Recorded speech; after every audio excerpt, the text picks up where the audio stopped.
I can't believe I haven't been recording this. Okay. Okay, so the next 4 sections about the Nazis, read, and then try to ask a question which you didn't know. So try to read to each other and think together. Okay.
Okay, let's take another 3 minutes to read.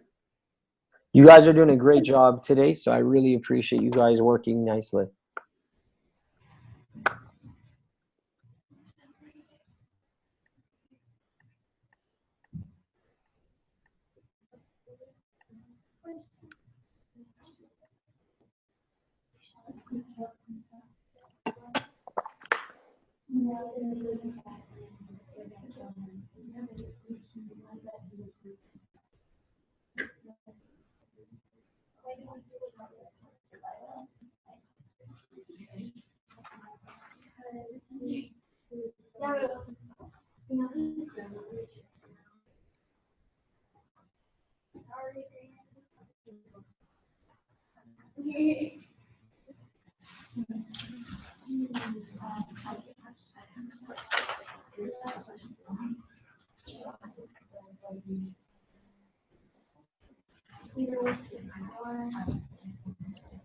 Okay, take 2 minutes, please.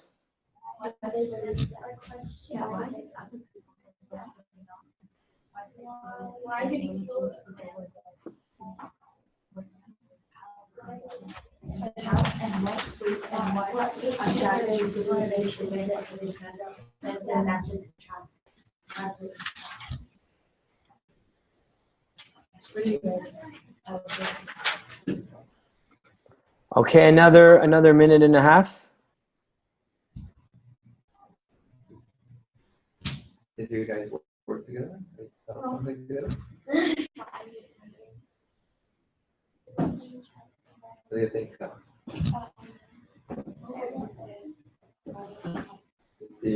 Are you done with the reading? Okay, one more minute, everyone.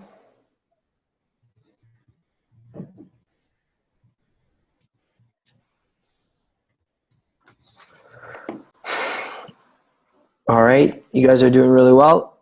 Everyone almost finished?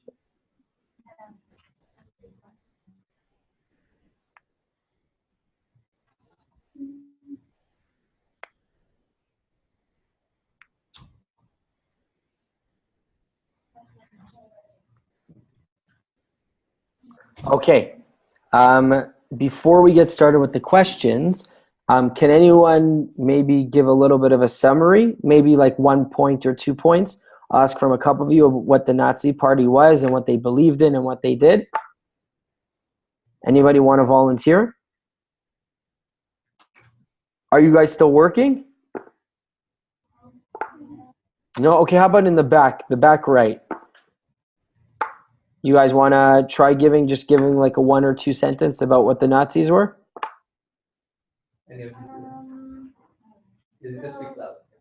Nazis were totalitarian. You're gonna have to sort of talk louder and just a little bit more clear for me, please. Sorry, just because you're far away. Okay, so the Nazis were a party that was totalitarian party, and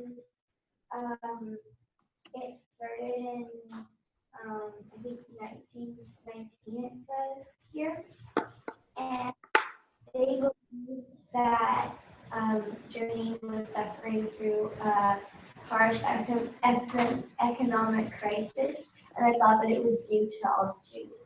Like they thought that it was. Okay, very important, very important. After you guys learned about World War I yet in school? Okay, you know there was World War I and World War II? You guys know that yet? Yeah. Okay, so World War I ended in 1919. Germany lost bad. One of the things which the Nazi Party said, they blamed it on the Jews. They said it was the Jews' fault for us losing.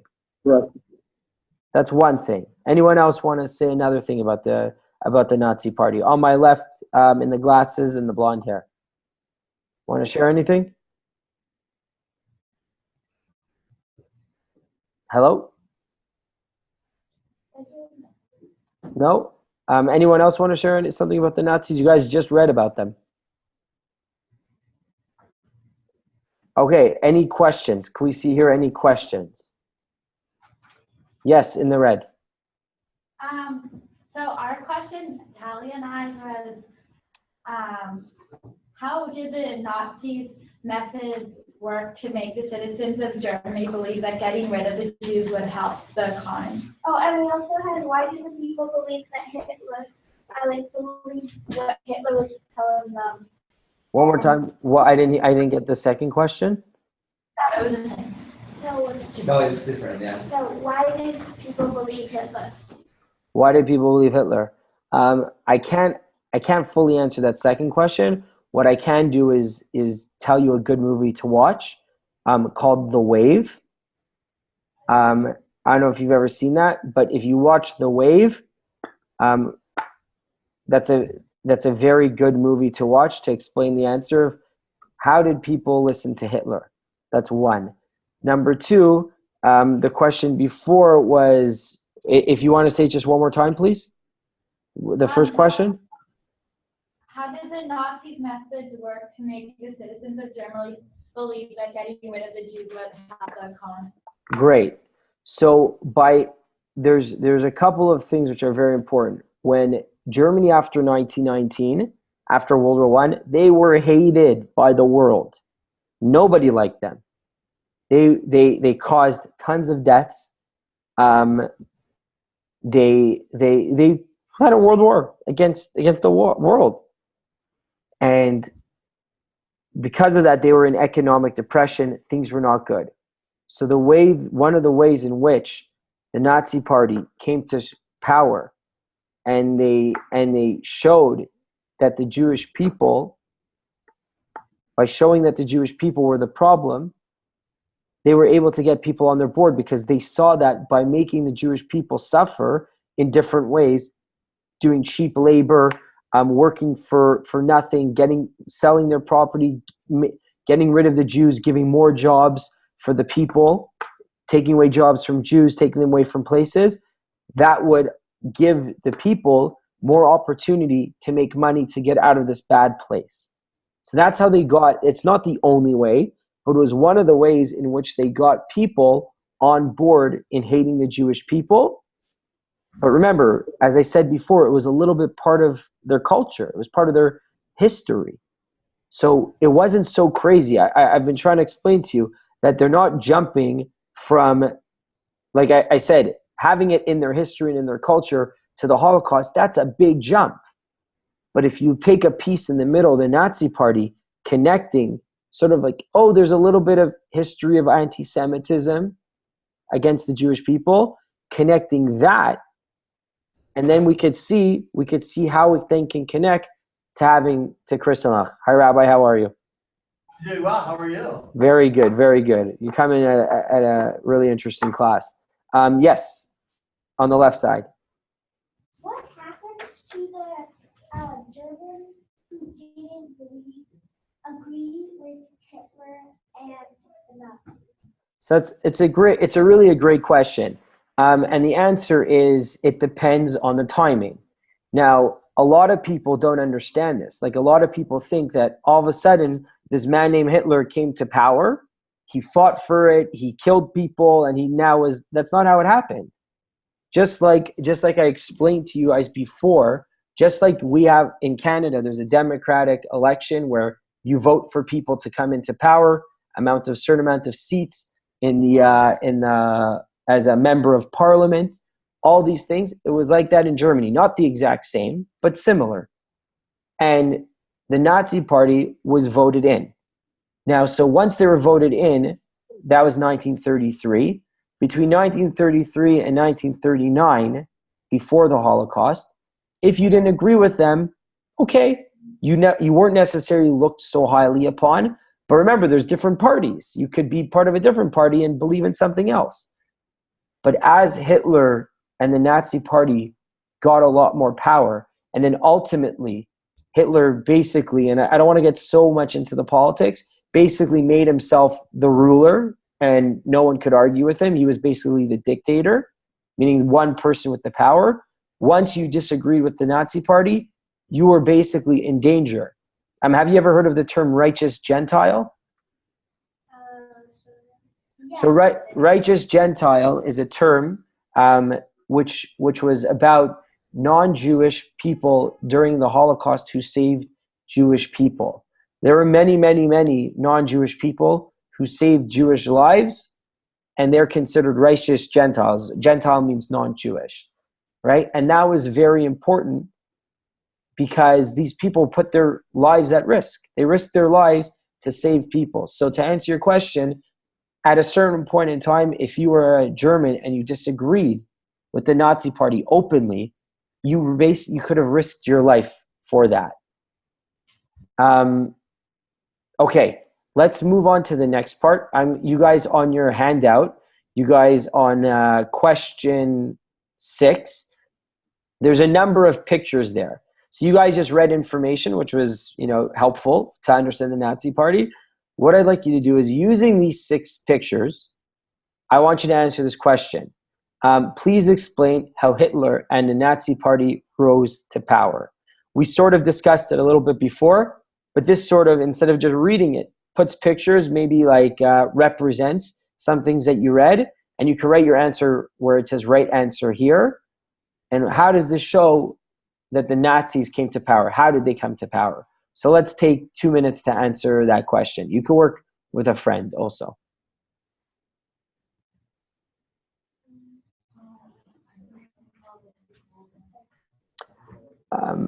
Again, so just in case people didn't understand, you're going to take those pictures, the 6 pictures that you see, and all those pictures add up to explain how the Nazis came to power.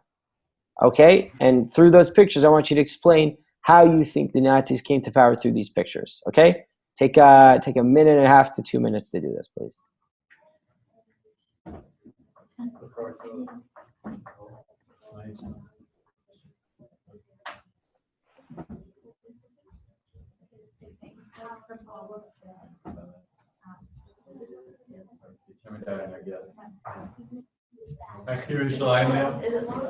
Pardon?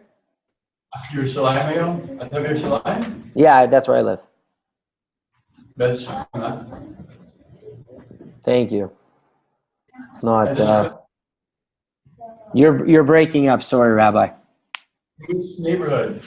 Kataman. I live on Palmach. Oh, nice. Yeah, right on top of a famous cafe called Duf Shani, if you've ever been. We just lost you. Okay. Yeah. Yeah, Rabbi. Sorry, you were saying something. Video. How's the video? We have you back. Yeah. Very good, man. We got you back. Okay. All right. Okay. Okay. So let's have some responses from the class. Anyone want to try? Bye, Rabbi. Thank you. Okay. On my far left in the X. I think it's because he was so confident and So usually when people are really confident and they sound like a leader, they usually get attention and Awesome. Great. he So, was like bad and stuff. He was still like in a way a role model. So he was a bad role model. all right. So one very important point, which I really don't, I think is a very important lesson, is one of the ways the Nazi Party came to power was because of Hitler. Hitler was a very good leader. Now, not morally good. He wasn't a good person, but he was able to be a person that brings people to do something. And the reason why that's a very important lesson is because many people have good qualities that they use them for bad. That's what Hitler did. Hitler took his qualities, which were great. He was an amazing speaker, very powerful. People would listen to him, and he used it for the most evil things. So that's one way. One way they rose to power is through Hitler. Number two, in the red. I think that, like, maybe he saw, like, all the news about their economy going down and, like, no one likes the country anymore. And so, like, Germany panicked here that he wanted to, like, make it, like, a good country. So he thought by getting rid of the Jews, like, I don't know, the country would be good again. So he Right. had that. Great. So we're gonna get into that. We just have to hurry because we only have 5 minutes, and I have to do one more important thing before we guys continue. But thank you. I'm gonna show you something which we have never done this, and I'm gonna show you guys something pretty cool, and you guys could use it if you want. This is called Thing Link. Basically, what I'm able to do is take a picture, and I'm able to put information. Oh, why isn't it working? Oh my God, no! This was so cool. Oh, I'm really mad right now. Oh, there we are. Okay. You guys can see this? Hello? Yeah. Okay, great. Okay, very happy. Okay, so what we have here is a yellow star. All Jews were required to wear this. Okay, now I'm going to tell, very quickly we're going to do this. It's very important for you to understand and to finally answer this question, which was, how did the Holocaust, how did Kristallnacht even happen in a place like Germany? Okay, we have laws in our society to protect us, meaning we have a law, don't steal because you don't want to be living in your house and people coming in and stealing from you. Don't murder because it protects us from not murdering and for us not getting murdered. That's what laws do. Laws protect us. That's why we give up certain freedoms. I can't drive in my car 400 kilometers an hour on a side street in Vancouver because it may be dangerous. Why can't I do it? I'm free. I should be able to do whatever I want because we have laws that protect us. Okay, so that's a very important thing to understand. Why is that so important? Because when Hitler came to power, when the Nazis came to power, they established something called the Nuremberg Laws. Raise your hand if you've ever heard of the Nuremberg Laws. Okay, the Nuremberg Laws, in short, were laws which discriminated legally, remember, legally, against the Jewish people. So let me give you some examples. See this star? All Jewish people had to wear a star. Why did they have to wear the star? Why is that discriminating? So that people can point out who's a Jew and who's not. So here, you see this picture here where this J. Do you guys see this? So this J, it's not, you guys don't, in Israel, we do this, we carry around our passports. Everyone has to, whatever your passport is, it's your identification. It's like your driver's license. So Jews had to get a large red J in it so that people would know they're Jewish. The reason why this is important is because Jews had specific laws towards them. They weren't allowed to get jobs like everyone was. See this picture? This is a store that was owned by Jews that they wrote Jew on it so that people would know. Jewish people weren't allowed getting into positions in universities. Professors couldn't be Jewish. If you were a doctor, you couldn't practice on non-Jews anymore. If you're a Jew, you cannot marry a non-Jew. And all these reasons, they were trying to basically legally separate the Jewish people They put them in places called ghettos, which were small areas with walls around them, which were very small, all Jews. Because, and one of the reasons why they tried changing them, and this is the important part, is that the Nazis believed in something called race theory. Okay? Now let me read this out for you. You guys see this picture over here? I'm going to read this out for you. The Nuremberg laws did not define a Jew as someone with particular religious beliefs, meaning it didn't matter what you believed in, that made you a Jew. If you didn't believe in God or you did believe in God, that does not make you a Jew. Instead, anyone who had 3 or 4 Jewish grandparents was defined as a Jew, regardless, meaning it didn't matter of whether that individual considered himself a Jew or not, meaning someone could think they're Christian and still be Jewish. Many Germans who had not practiced Judaism for years found themselves caught in the grip of Nazi terror. Even people with Jewish grandparents who had converted to Christianity were defined as Jews. Basically, what the Nazis did was they said there are different types of races. There are what they called the Aryan race, which were Germans. They were the most important and highest race in the world. The lowest race, the dirtiest race, the most disgusting race, that was the Jewish race. That's why they were able to discriminate against Jewish people, because they did it scientifically. They said the Jewish people were like rats. They were nothing. They were dirt. And so they said, if they're dirt, we don't want them to be with us. We don't want them to live with us.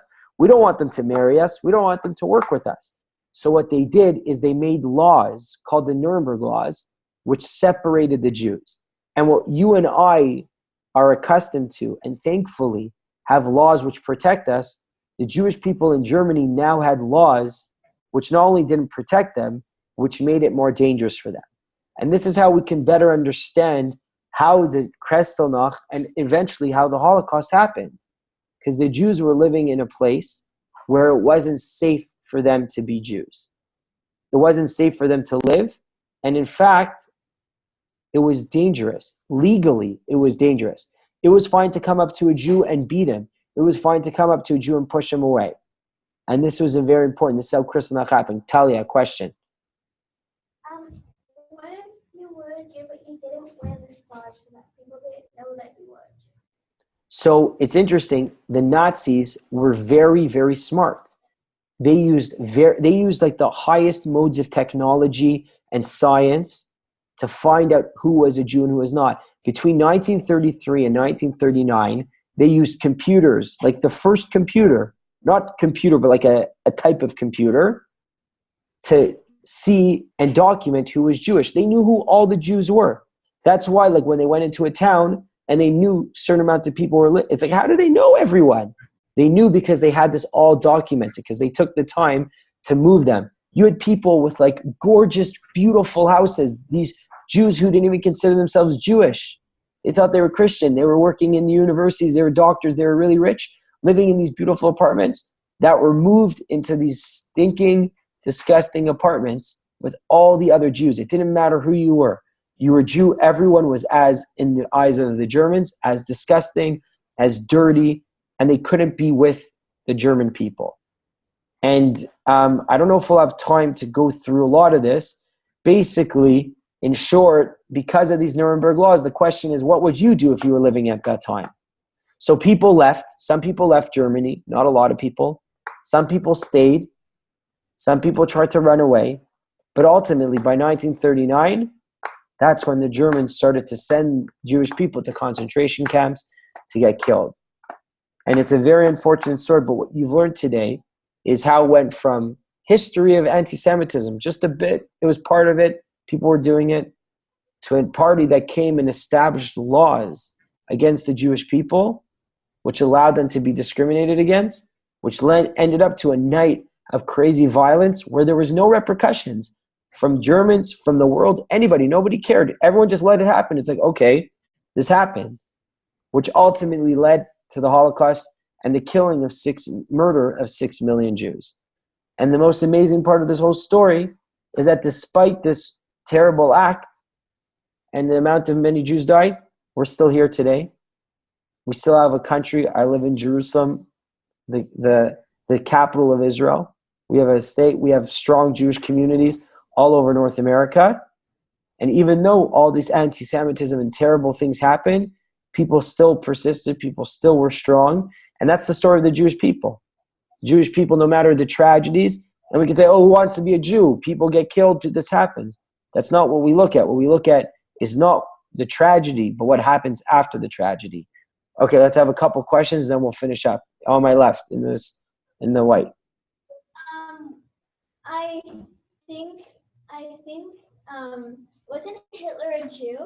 Or There's conspiracy theories that say that maybe like a grandparent of his was Jewish. So if he was in the Holocaust, he, according to his own laws, would have been considered a Jew, but that's never been proven. He did look like a Jew. If you want to look more into it, if you look at Aryan were like blonde, blue eyes, really, really big, really, really strong. Yes, on the right. I read this book called Exodus, and the little girl, she was about 5 or 6 years old, and she was Jewish, and she had to wear the star, but she didn't understand why she had to wear the star. So she actually took the star off, but she didn't want to wear it. It's itchy, I don't like it. But her parents scolded her, and she said, I don't know why you scold me, it's just itchy, so I took it off. And like, no, you have to wear this, or else we're going to get into big trouble. Wow. So see that in the book. Wow, interesting. Cool. Okay, any last comments? All right, thank you. You guys were very good today. Hope you enjoyed today's class. And I'll see you guys in like a month or in a bit. Bye. Thank you. Bye, you all. Hello.